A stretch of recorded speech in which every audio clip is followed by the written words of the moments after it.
Hello again, friends. This is Mike. This is going to be the third podcast in my series about the apparitions of Mary, the mother of Jesus. Now, I know this isn't the woo-woo kind of stuff or spiritual stuff that you like or have come to expect from this podcast, but here's the reason why I'm discussing these apparitions. As many of you know, I've done numerous podcasts and written in my book about unusual things, such as the orbs I've seen and the mediums and psychics I've experienced, and people who channel beings from other dimensions or outer space. We've talked about manifestation and gratitude and how thoughts become things. And we've discussed past life regressions and the Akashic records. And I've come to embrace all of these things as I've gone through my spiritual awakening. And you got to admit those are pretty unusual things, right? Well, wait until you hear about this specific apparition of the Blessed Mother, which occurred in Paris, France in 1830. I think it qualifies as being pretty unusual.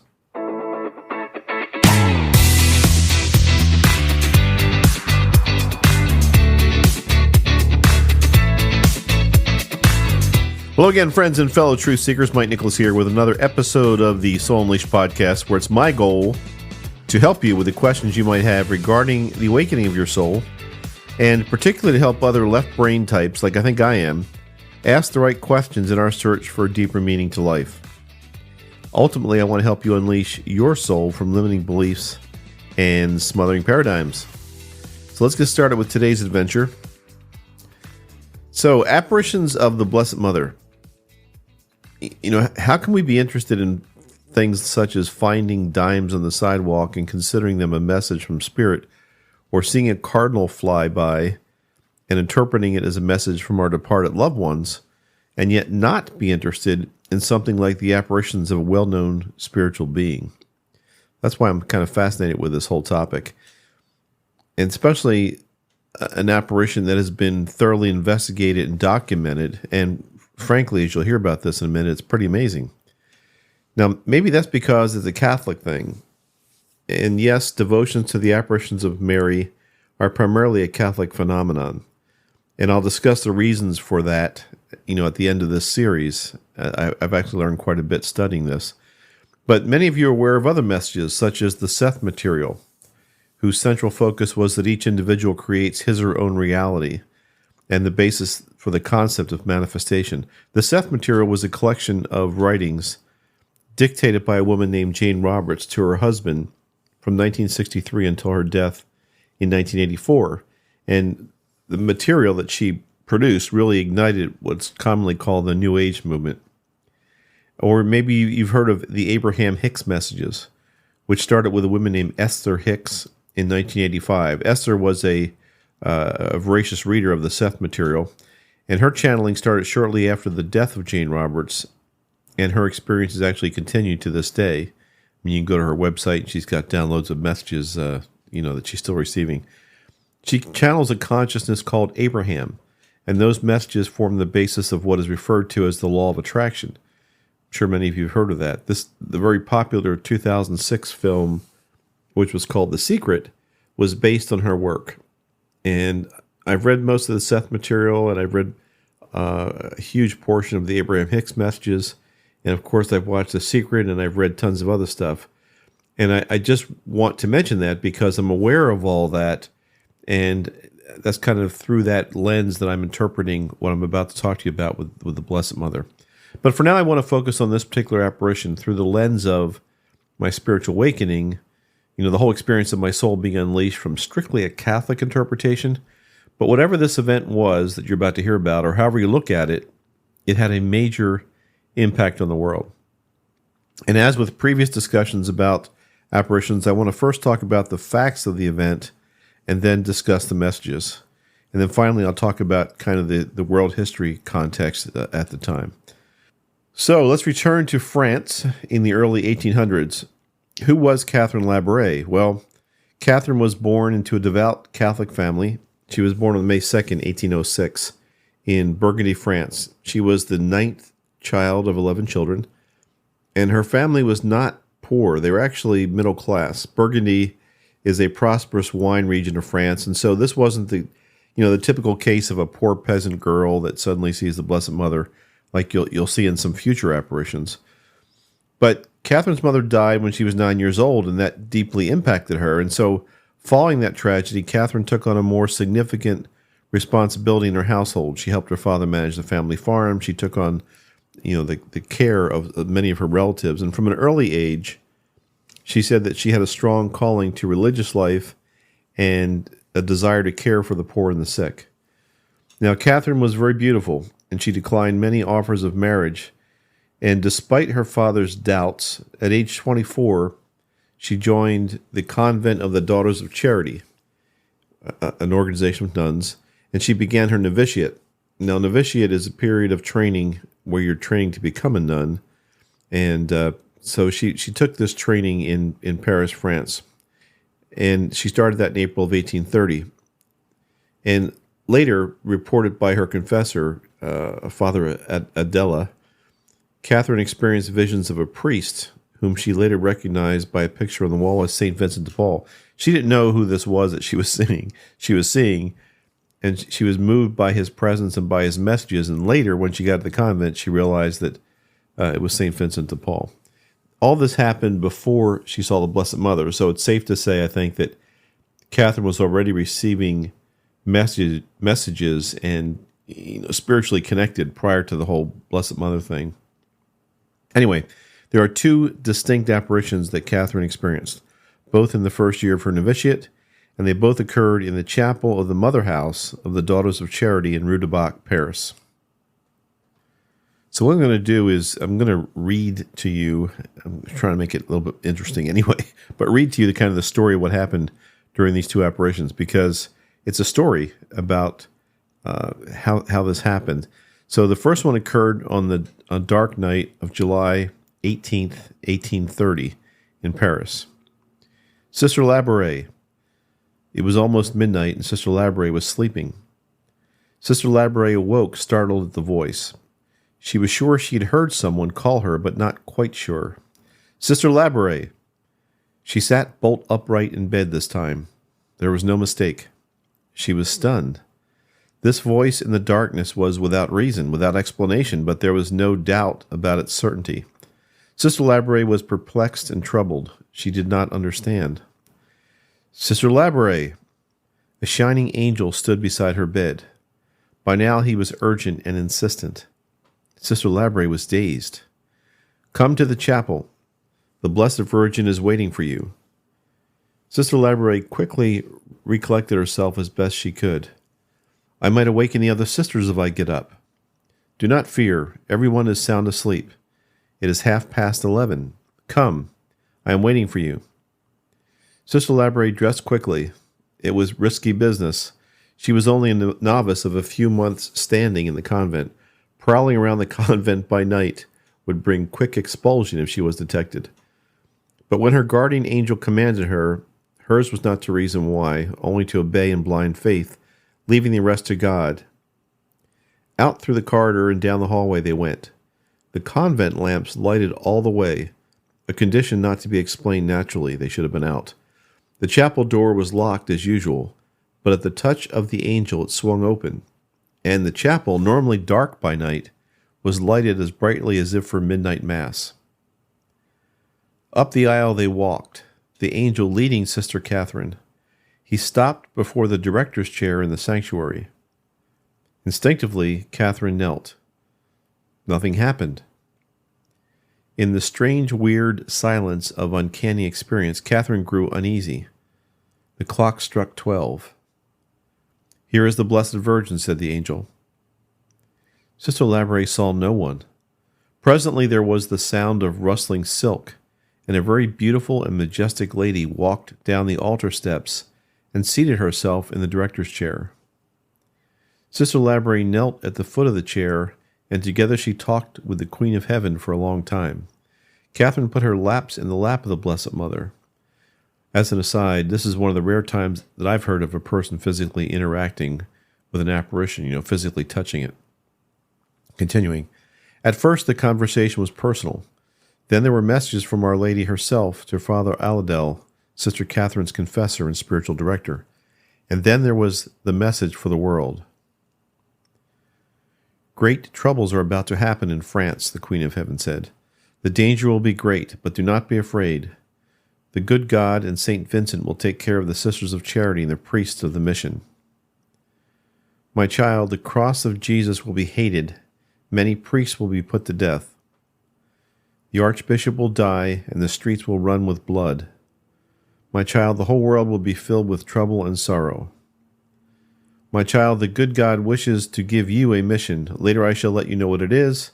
You will have much to suffer, but do not be afraid. The days are evil. Terrible things are going to happen in France. The king's throne will be overturned. The whole world will be filled with trouble of every kind. But come to the foot of this altar often.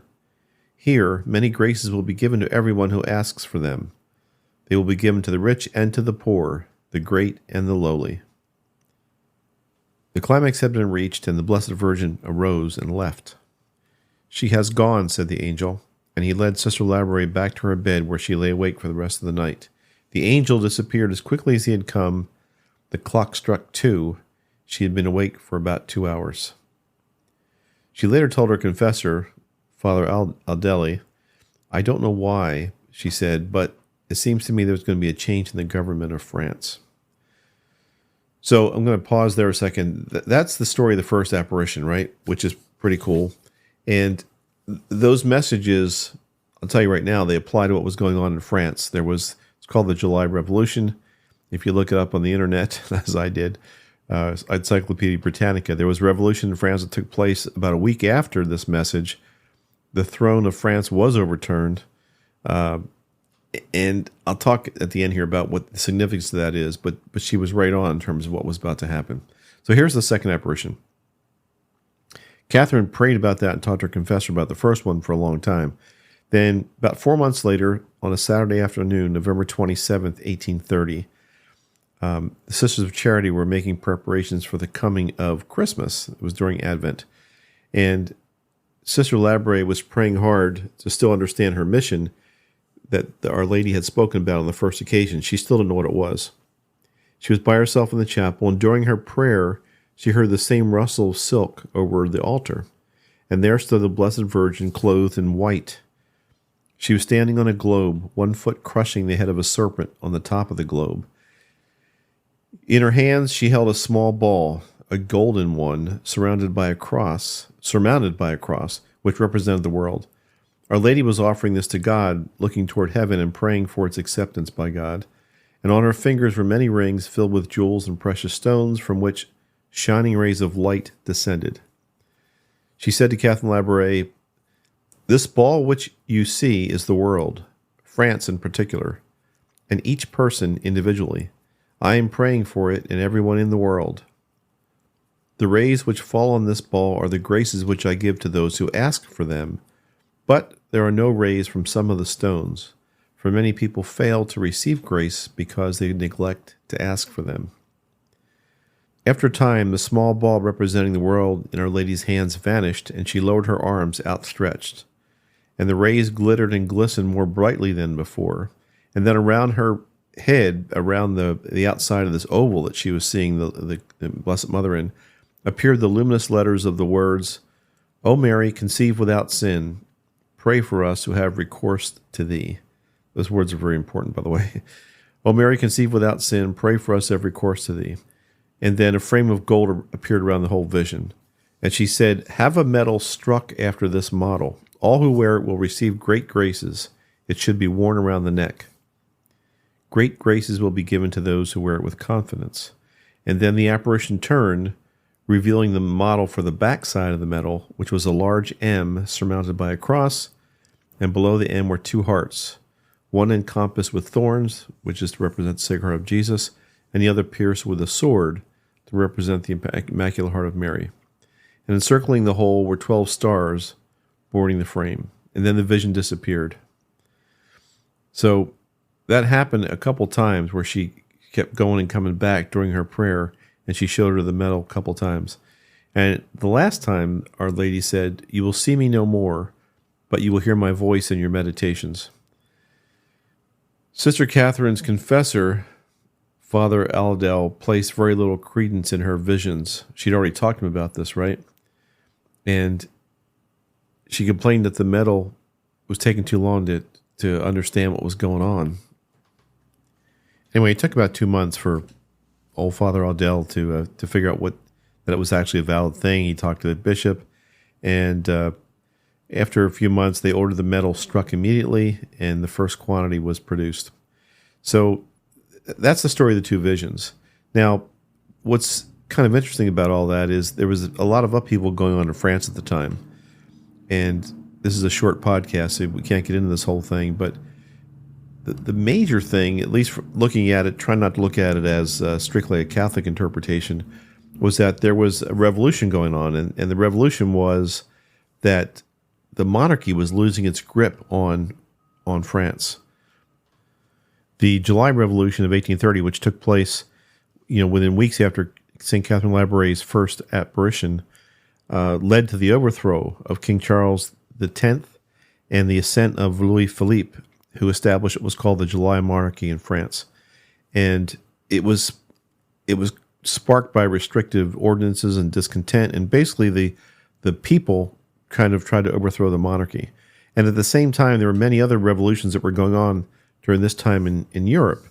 So in that period of discontent, basically 1830, 1848, there was a revolution in Belgium. There was the French Revolution. There was a revolution in Italy, the German states, Hungary, Austria. They were all experiencing their own revolutions.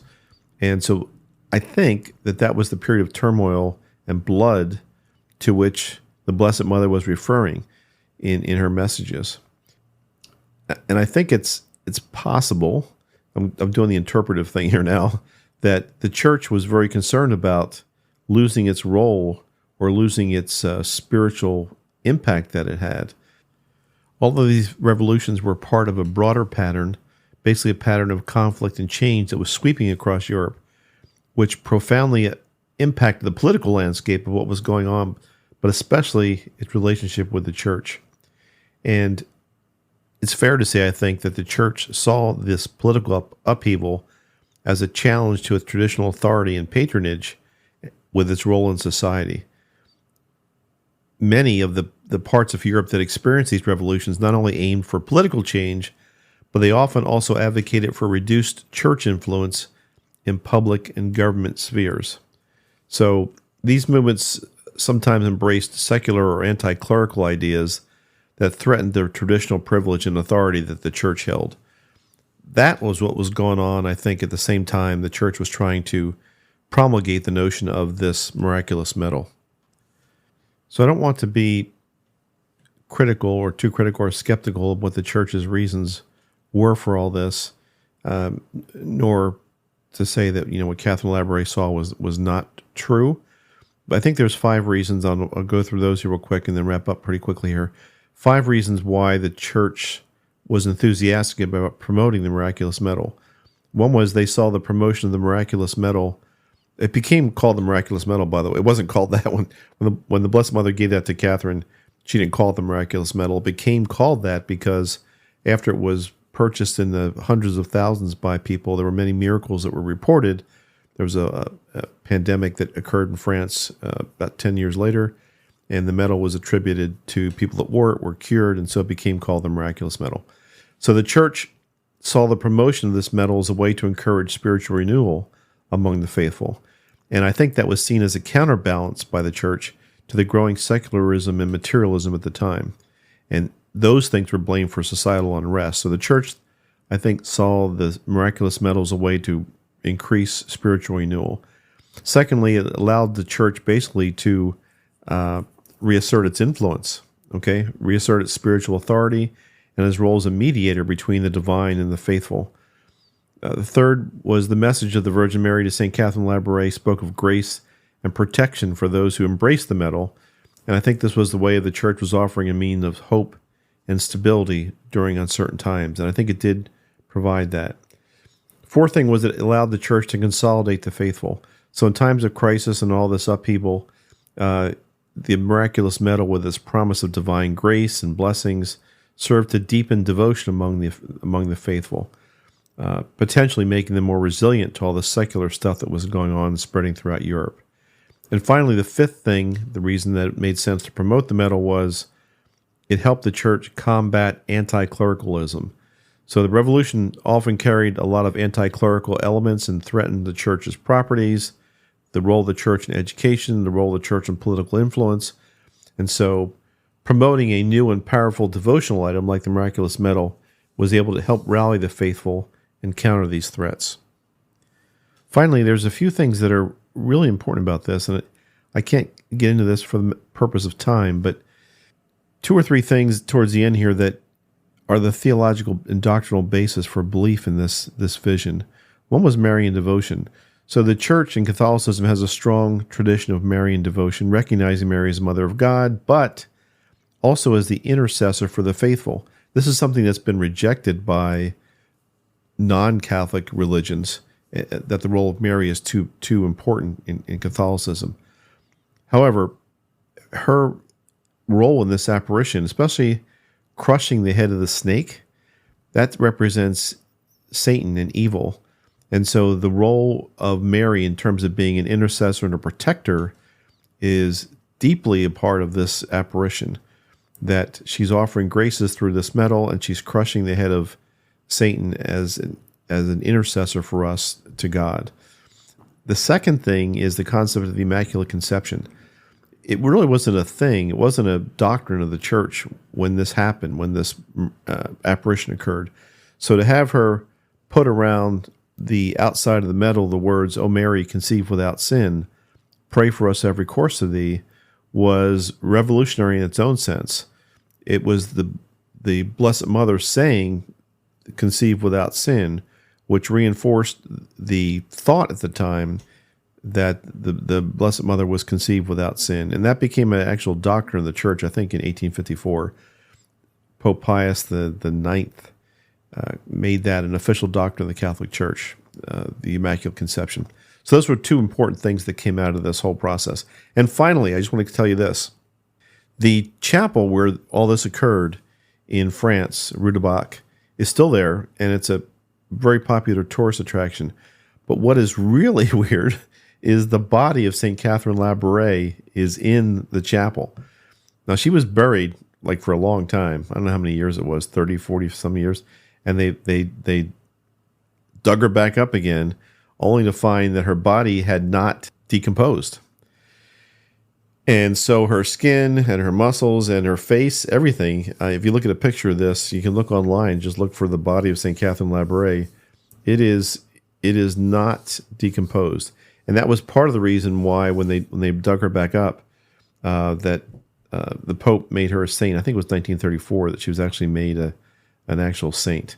So she died at age 70, and she looks pretty good in the picture for somebody who died at age 70 if you look it up. And one last thing too is that some might criticize Catherine Labouré for, she wants to become rich or she wants to become famous through all this. What I find interesting is she didn't tell anybody except the priest, her confessor, about the visions and about the medal. The whole thing happened, the striking the medal, the devotion to the Miraculous Medal, the devotion to the apparition, all this happened. And it wasn't until she was almost dying at age 69 or 70 that she told other sisters that it was her that had seen the vision, that it was her that had seen the miraculous. Nobody knew it. She served as a very humble nun, working with the sick and the poor her whole life, and never told anybody that she was the one who had the visions that caused all this to happen. So she certainly didn't benefit from it in any material way, or even any spiritual, like she didn't receive any kind of attention or adulation for what she had done. Nobody knew except the priest that she had confessed to. So of course he was dead by the time she was 70, but she's the one that told people that it had been her. So that's the story of St. Catherine Labouré and the Miraculous Medal. And man, the more I get into this, the more I think, well, that's pretty cool.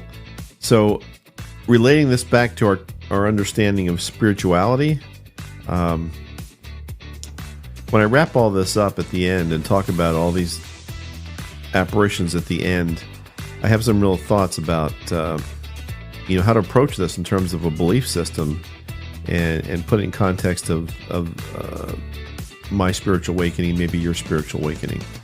So thank you for listening. Again, you can reach me at mike@mikenicholas.com. Welcome any of your comments. And of course, my website is mikenicholas.com. Thank you. Bye-bye.